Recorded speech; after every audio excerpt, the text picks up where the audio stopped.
We're so glad that you've joined us for this week's message from Anchor Chapel in Baton Rouge, Louisiana. Our hope is that you're both encouraged and challenged in your relationship with Jesus. Be blessed as you listen to this week's message. Hey, this morning we are continuing this series that we started last week called Legend. And we're talking about how Jesus is actually more than just a legend. And in this series, we're looking at his death, his burial, which is what we're talking about today, and next week we're going to talk about how he was resurrected and what does all three of those things mean for us. So today we're looking at what does the burial of Jesus mean for us. It's funny, oftentimes whenever you hear about Jesus and around this Easter time, you hear a lot about the death and you hear a lot about the resurrection, which of course they're both incredibly valuable, but you don't hear a whole lot about the burial. What did that mean for us? So today we're going to dissect that. We're going to open it up and see what does it mean for you and me that Jesus was buried and what happened. What did it mean that Jesus was buried, and how does it bring life to us today? So we're going to go ahead and pray before I jump into the Word. I believe today is going to bless your socks off. It's been blessing me. It's been good. So Lord, we thank you so much for this morning. Thank you for your Word, God. As we open up the Word today, we also open up our hearts. Pray you speak to us. I pray you get us ready for what you want to do in us today. And Lord, as we work towards the end of our service, communion, and we remember who you are and what you've done for us, I pray that in our spirit now you would speak. We're listening. We're available today. And Lord, I pray that you use me this morning. I pray that you use me to preach with excellence, with passion. Let me say all the things that you were passionate about this morning and leave out the things that are just of me. Lord, we love you so much. Thank you that in this moment we are here because we want to hear from you. In Jesus' name, amen. So I remember whenever I was a kid, a lot of my childhood was spent outdoors. It was playing outside a lot. I don't know exactly how you grew up, but it's funny how just since I was a kid, things have changed a lot. Whenever I was a kid, Sega Genesis was introduced. And how many of you guys were a Sega Genesis person? Some of you are like, what's a Sega? What's a Genesis? You're like, it's almost as old as the book of Genesis, but it's pretty old stuff, but it was really great video games. Sonic the Hedgehog at the time. Some of you guys were Nintendo people, but man, I just remember you just like hold Sonic down, tap, tap, tap, tap, tap, and you take off and collect all the rings. Some of you may not know what I'm talking about, but that was my childhood. But my parents were always very careful to make sure we didn't become, couch potatoes and just watch Saturday morning cartoons and play video games. So I remember there were times when you'd leave in the morning to go outside and play, and you wouldn't come back at all until the sun came down. And our kids, Brooklyn, will often be like, how long do we have to be outside? I'm like, babe, you're outside for 30 minutes. You'll be okay. Go outside and play a little bit longer. But, it's funny how things have changed so much. And part of my upbringing, I remember we had this gigantic oak tree in our backyard. And there were so many memories in that oak tree. We had a big tugboat rope that hung out of the tree, and we used to swing off of this, out of this tree. And we had this huge tree house that my dad built, and I helped him build it.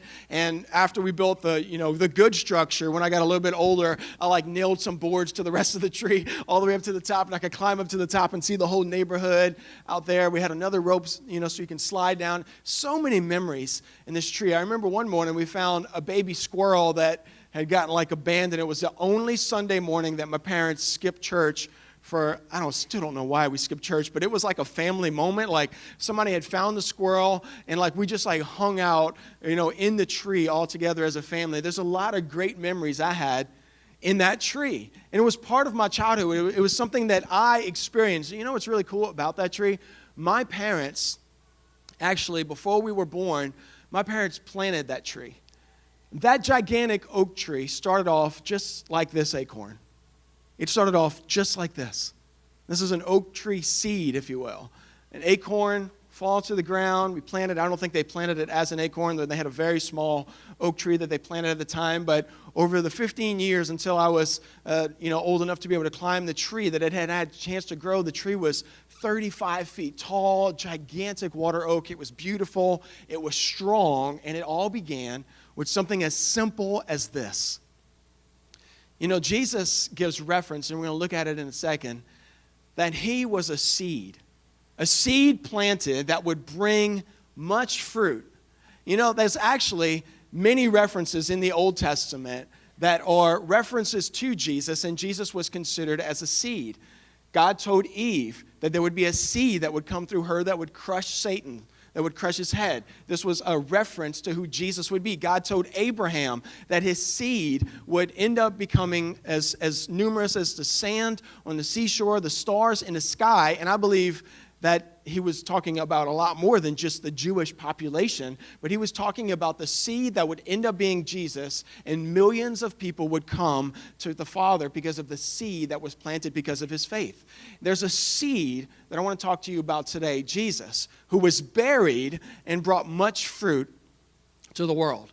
So I want to go ahead and look at what does that actually mean, because the truth is, when Jesus died on the cross, as we talked about last week, and we highlighted what his death means for us, and it was terrible, and we know now, of course, that Jesus was proven to be who he said he was, but at the time, Jesus had made a lot of claims that he was God, that he would save the world from their sin. He started forgiving people of sin, and people were freaking out. Who has authority to do this? Who can do this? So Jesus made a lot of claims, and it wasn't until he was dead and buried that things got real. Because all of a sudden, people were like, okay, he said this was going to happen, but now what? Now what? He's in the ground. He died on this cross, this terrible death. We all saw it. And yeah, you know, like we mentioned last week, there were quite a few people who rose from the dead and started walking around, and he performed miracles. But is he that powerful that he can come back from this? Because he's buried in a tomb now. What is it that Jesus' burial, what does it do for us? What does it mean for us? Jesus in John 12 says this, referencing himself as a seed. He says, I tell you the truth, unless a kernel of wheat is planted in the soil and dies, it remains alone. But its death will produce many new kernels, a plentiful harvest of new lives. Jesus was planted, if you will, buried, so that there would be a plentiful harvest of new lives, as Jesus says. What does that mean? That means unless Jesus had died on the cross and been buried. You remember Lazarus? It says that Jesus came and whenever he spoke to Lazarus and told him to come forth, Lazarus had been in a tomb and he started rotting and he was even smelling, and Jesus brought him forth out of that. Jesus is on his way to that. He's in the ground for a couple days and he is already starting to decompose, or it seems like that would be what happened. Everybody's imagining that. But Jesus is he's being buried, and what does that mean? What is happening while Jesus is being buried for us? I think that Jesus was leading the way, and this is why he told us to be baptized. Jesus was leading the way in what happens in us, every single one of us spiritually. Jesus challenged his disciples to go make disciples, tell them to be baptized in the name of the Father, Son, and the Holy Spirit. What does it mean to be baptized? It means that we emulate what Jesus did. We were dead in our sin. We were buried underwater. That means we put to death all of the things that we used to look like, all of the old ways, and we come up a new person. So as we look at this series, Jesus says, not only did I do this, but I'm saying these things need to happen in you as well. There needs to be a spiritual death. You need to bury some things, and then there's a new life also that comes. So Jesus led the way in that, and baptism is really, it's a sign of that. So I want to look at a story today. You guys have probably all heard the story. It's in all four Gospels, and it looks a little different in every one of them. Luke says that this woman was Mary Magdalene, who we know he became one of Jesus' disciples, kind of hung around, and she would follow him, not one of the 12, but she hung around with Jesus a lot, and she lived a not very reputable life. She was known as a prostitute, an immoral woman. But I want to look at the story today in Matthew. So Matthew talks about this, in Mark. In Mark today, Mark talks about this story in a very unique way, and I want to see what this means for us, and like what she did is the way that we need to respond as well. So Mark 14, chapter 3, it says that Jesus is hanging out at this guy Simon's house. It says, meanwhile, Jesus was in Bethany at the home of Simon. Another gospel mentions that Simon was also a Pharisee. Now, Simon was a man who had previously had leprosy. While he was eating, a woman came in with a beautiful alabaster jar of expensive perfume made from the essence of nard. And she opened up the jar. She broke open the jar and poured the perfume over his head. And some of those at the table were indignant. Why waste such expensive perfume, they asked. It could have been sold for a year's wages and the money given to the poor. So they scolded her harshly. But Jesus replied, leave her alone. Why criticize her for doing such a good thing to me? You will always have the poor among you, and you can help them whenever you want to. But you will not always have me. She has done what she could and has anointed my body for burial ahead of time. I tell you the truth, that wherever the good news is preached throughout the world, this woman's deeds will be remembered and discussed. I'm preaching this today because Jesus said to preach this message. Wherever the gospel is preached, this message will be heard. And the truth is about this woman is we've got more to learn from this woman than any of the other responses to Jesus, because what she does is true worship. What she does is she breaks and she allows a part of her life to be buried, as we need to learn as well. So this woman, so you imagine this is a sinful woman. This is somebody that everybody knows. So she comes in this house, and everybody starts scolding her. They start saying, you're doing all the wrong things. How can you do this? She's got a weight of her past behind her. You imagine who she is. A prostitute. A woman who definitely by the men was not respected. None of the women wanted to hang out with her. She had a stigma. She had this past that she brings with her. And everybody treated her wrongly.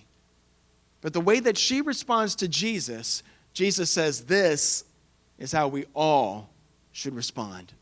What she is doing is a lesson for everyone else.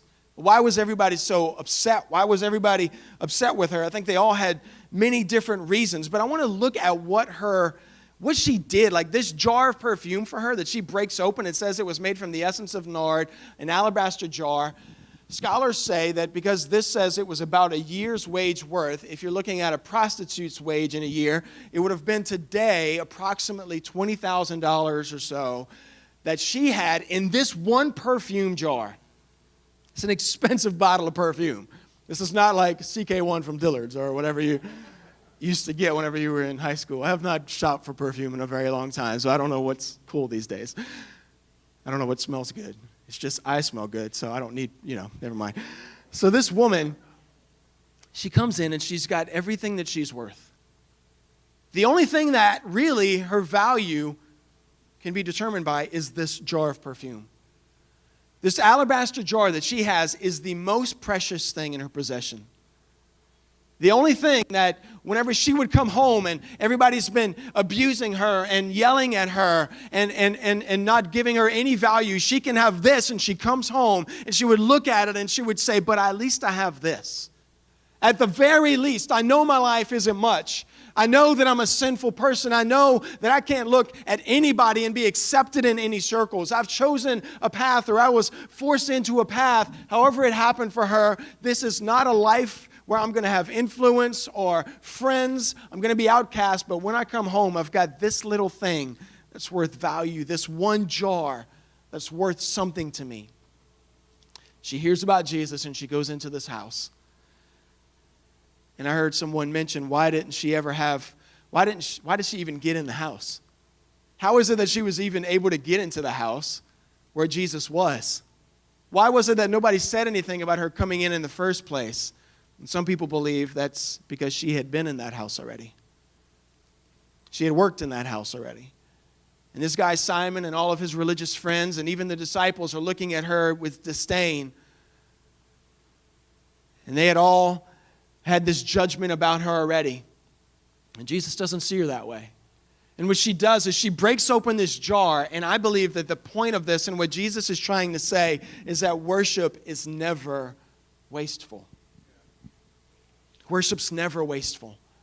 It might be what you consider what we do on Sunday morning, and we get together and the band plays and we enter into the presence of God. That is worship.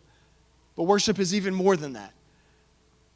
And worship in your life is never wasteful. When you don't feel like it, when everybody's saying that you're one thing and they're putting a label on you and you don't feel like worshiping, there's never a time when you stop and say, Jesus, I need to honor you. I need to give you something that is worth something to me. It is never wasted when you stop to worship Jesus. When you give him something that you feel you need to hold on to. And that's what this woman does. She places more value on Jesus than on this jar and on the perfume. You know, can you imagine? She's thinking about everything. She's thinking about her future. This is the only thing that's worth anything, but she decides, I've got to get rid of this. And she doesn't let embarrassment and she doesn't let judgment get in the way. A couple of months ago, I was late, really bad at putting the garbage out at the right time. I don't know if there's anybody else who's in that same boat as me, but I even have like a reminder on my phone. Garbage is out on Wednesday and on Monday morning. So you put the garbage out, make sure that you can get rid of that. And we make a lot of garbage at our house. I have a lot of people over, so we've always got trash. And I remember one morning, garbage truck is passing. I hear the truck passing, and I'm like, oh no, I forgot to put the garbage out. So I run out to the door, and as I run out to the door, the garbage is still on the side of the house, and the garbage truck is right there in the front. And I'm like, oh no, I got to get them to get the garbage, but they're going to see me. They're going to see me bringing the garbage to the garbage truck where it belongs and where they take it. But I'd be embarrassed if I did that. And I remember, you're going to think this is so dumb, but I just left the garbage on the side of the house. I was like, I can't bring the garbage out. They're going to know I'm irresponsible, and they're going to know that, I forgot that this is their big time with my garbage can. And, I remember thinking after the truck passed, I was like, now I've got garbage for 7 more days or whatever. I've got to sit with this because I was too embarrassed to bring out the garbage. And that's what they do. They get rid of your garbage for you. It's their job. And I remember not long after that, I felt like God spoke to me and said, how much garbage do you hold? And because of your embarrassment, you're afraid to bring it to me. You're afraid to confess to other believers. You're afraid to let somebody else have that load off. And how often do we do that? We've got something that we want to hold on to, and it is not worth near what we think it is. It's junk. It's trash. We've got to lay it down. And this woman Mary finally comes to a place where she realizes, my life looks like a heap of trash right now. And Jesus is in the room. And Jesus is in the room, and he's here, and he's ready to do something with my life. I know that I can come to him, but I'm going to have to go past all this judgment first. I'm going to have to walk through these guys who maybe I've been with, who have called me things, and she knew what was coming, and she was even right. They did say stuff. They did curse her. They did make fun of the way that she worshiped Jesus. But she said, this is my only chance. This is my only chance to bury who I've been, to lay down who I've been. This is my one shot at forgiveness, at a new life. And she comes to Jesus unashamed. And maybe she was feeling it, but her vision for the future and what a new life could be with Jesus was greater. And she decides to lay it down. I want you to understand what this could have meant for her and why it was so valuable. She breaks this jar, and that means there's no going back. What did this jar mean? Scholars say that this could have meant a couple things. A jar of perfume like this, especially worth something so much like this, may have been a gift for a young girl to give her husband.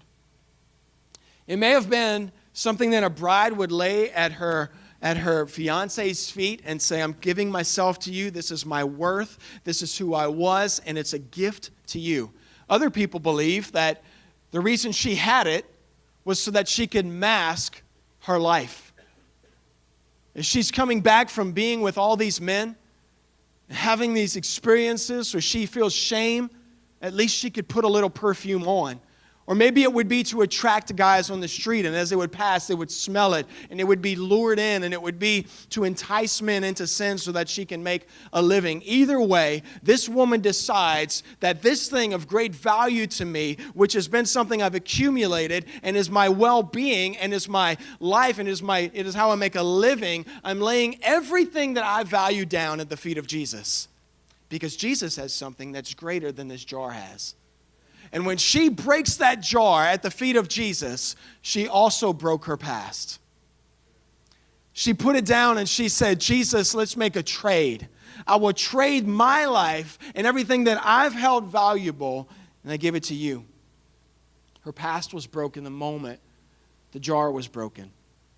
And if there's any point in today's message, it's one thing I want you to get.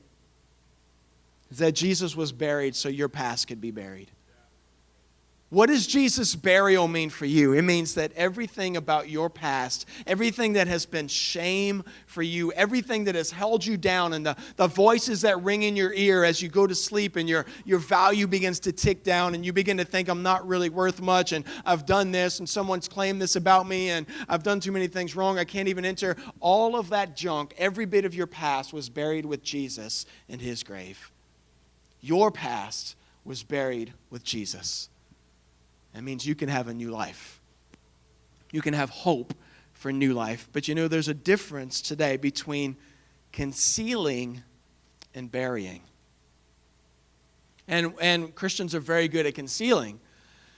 We've done really good at coming in on Sunday mornings and we have a worship experience and nobody knows what's up because we can conceal our junk. We can conceal our shame. We can conceal the thing that we came in with that was heavy, and we may have cried on the way to church, and you can put a smile on when you come through the door, and everybody thinks everything's fine. How you doing? Great, man. Let me just fake it for an hour and 10, 15 minutes, and I'm good. We've learned to conceal, but burying is different than concealing. I don't know if I've ever told you about my drinking problem. Not alcohol, my coffee drinking problem. So I'm at Starbucks Friday, and I've got a friend, I don't have a lot of really, really super cool friends like this, but this dude walks in Starbucks, and I hadn't seen him in a while. But this guy is not just a police officer, he's a SWAT team dude, all right? I'm serious. This guy walks in, and I'm coming out the bathroom because I just made my order, and I walk out, and he sees me, and I see him. I'm like, dude, what's up, man? And he's like, he's got his gun on his side. He's got lasers here. He's got handcuffs and barbed wire for a belt. Dude's intense. And he walks up to the register, and I'm like, how you doing, man? We shake hands, and I ask him as I'm going in, can I give you a hug? And he's like, I'm all sweaty, but sure, man. So I give him a hug, and I'm like, what you all sweaty for? He's like, just did a drug bust, man. And I'm like, you are so awesome. So I'm talking with him, and this dude's just awesome. He orders his man drink at Starbucks. And so he gets this, and I'm like, I'm hoping that I can just be like, see you later, bro. Because I had also ordered a drink. And I was like, I hope he doesn't see what I got. So I'm sitting and I'm talking to him for a little while, and then the guy at the register eventually is like, hey, your drinks are both ready. So I'm like, oh no. So when we're walking around to the other side, where they give you the drink and there's my drink and there's his, and he grabs his, and I'm like, oh man, what'd you get? And he tells me his manly drink is it grows hair as you drink it on your chest. And I'm like, dude, that's intense. He's like, what do you get? And I was like, it's a venti upside down iced caramel macchiato with 2 extra Splendas. And he's like, and he literally, SWAT team guy in Starbucks starts laughing at me. He starts laughing at my drink, and I'm like, dude, I'm sorry, man, I get girl drinks. He's like, yes, you do. I'm like, I'm trying to shake it, but here's the problem. I care enough to want to hide it from my cool SWAT team friend, but I don't care enough to stop doing it. And there's a difference between just concealing something about your life and actually burying it. And there's so many times, so many things that even for me personally, I have leaned on the side of I can probably conceal this and get away with it. And there may be even a season where it works for a little while. But somebody like Mary is going to see you on the street corner doing your thing. Somebody's going to recognize that you've been lying, that you've been hiding something. The only hope for us, the only hope for real life, for new life, is that we bury our past and maybe bury that machine, if we could.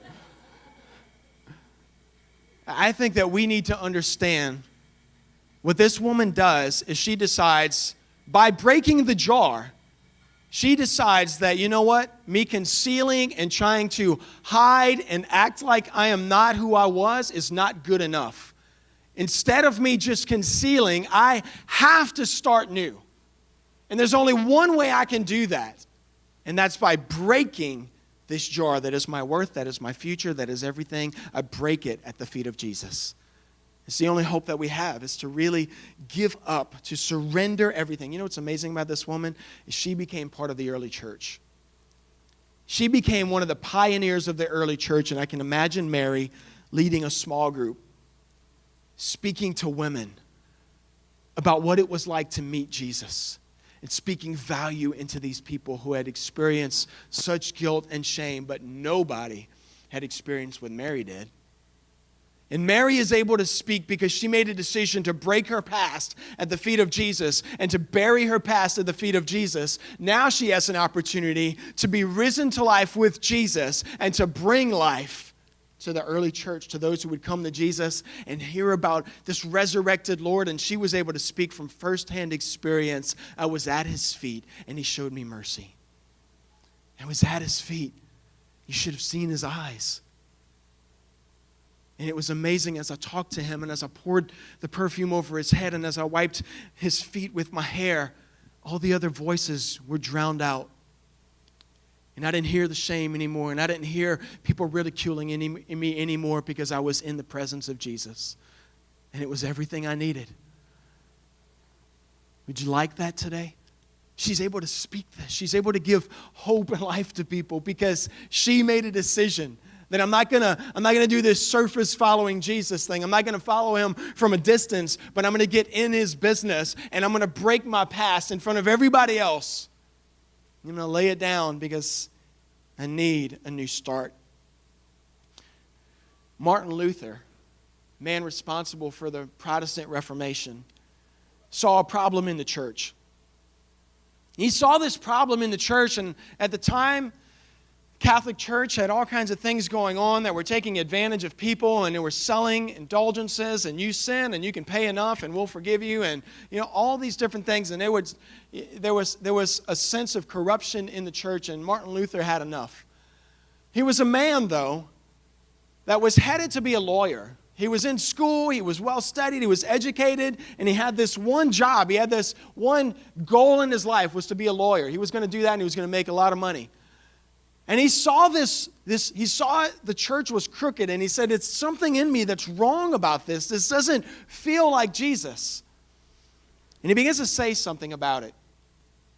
And he gives up who he was as a lawyer, and he says, if I'm going to ever affect change, I've got to lay aside my old life, and I've got to begin to pursue God in a way that I can actually make a difference here. He became a monk, gave up being a lawyer, became a monk. He was excommunicated from the church because of his statements.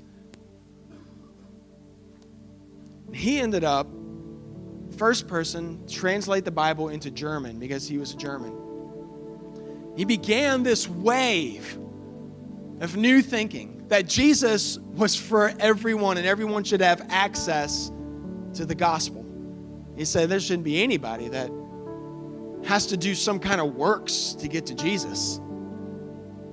And he decided, I'm going to lay down my old life and pick up the cause of Jesus. And that's what he does. And he began, really, what we're a part of today. And I think that for every single one of us, we've got to come to a place like Mary or like Martin Luther where we say, you know what? Enough's enough. I'm tired of hiding. I'm tired of just fitting this flow and doing the same thing and acting like everything's okay. There's something in me that I know is wrong, and it's got to be buried. I'm going to lay down this old thing so that I can become this new thing. The disciples even, Jesus' followers, said, why would you break that? You should be doing outreach with that. You should be giving to the poor with that. I think the reason and it is good to give to the poor. We try to do an outreach every month, and we give, and we're always trying to make sure that people who have needs, their needs are met.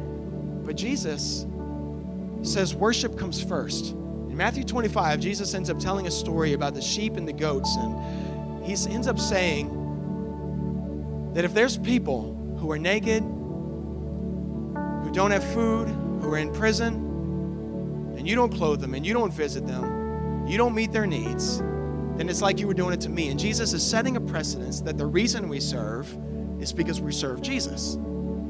The reason that we do any works is because we worship Jesus. Worship is greater than works, always.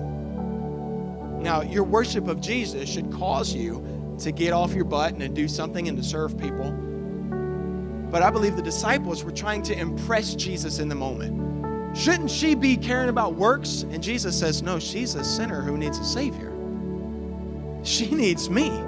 She needs this moment of worship. She is getting rid of the old and taking on the new. She is laying down sin and getting a new life. And there's going to be a day when she goes and she serves the poor, and she's going to be doing these things, and that's going to be the outflow of her worship. But in this moment, the most important thing she can do is come to me and break her past. Give me her past, anoint me for my burial, so that in my burial, I can take all of her shame, all of her death, and bury it with me. I believe that Jesus says today, for every single one of us, what do you have to bury? What do you have that you've been holding on to? What do you have that you haven't allowed to be broken at my feet? Would you give it to me today? All the stuff that you've accumulated, all the things that nobody else knows, that you feel shame about, that you hate about yourself. Jesus says, I'll take it. This trade doesn't make any sense. You give me garbage, and I'll give you new life. You give me sin, and I'll give you eternity. I'll give you not only that, but a life here on this earth that is blessed. A life with Jesus is better than a life that you've been holding on to. We all need Jesus. But what is it about your past, whether you've given your life to Jesus before, you are a follower of Jesus today, or maybe you've never done that before?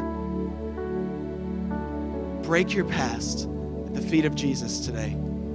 Let him take it. He wants to give you new life today. Thank you for joining us for this week's message from Anchor Chapel. If you would like to support the ministry of Anchor Chapel, you can easily do so by visiting our website, anchorchapel.com. Also, follow us on social media at Anchor Chapel. We'll see you next week. God bless.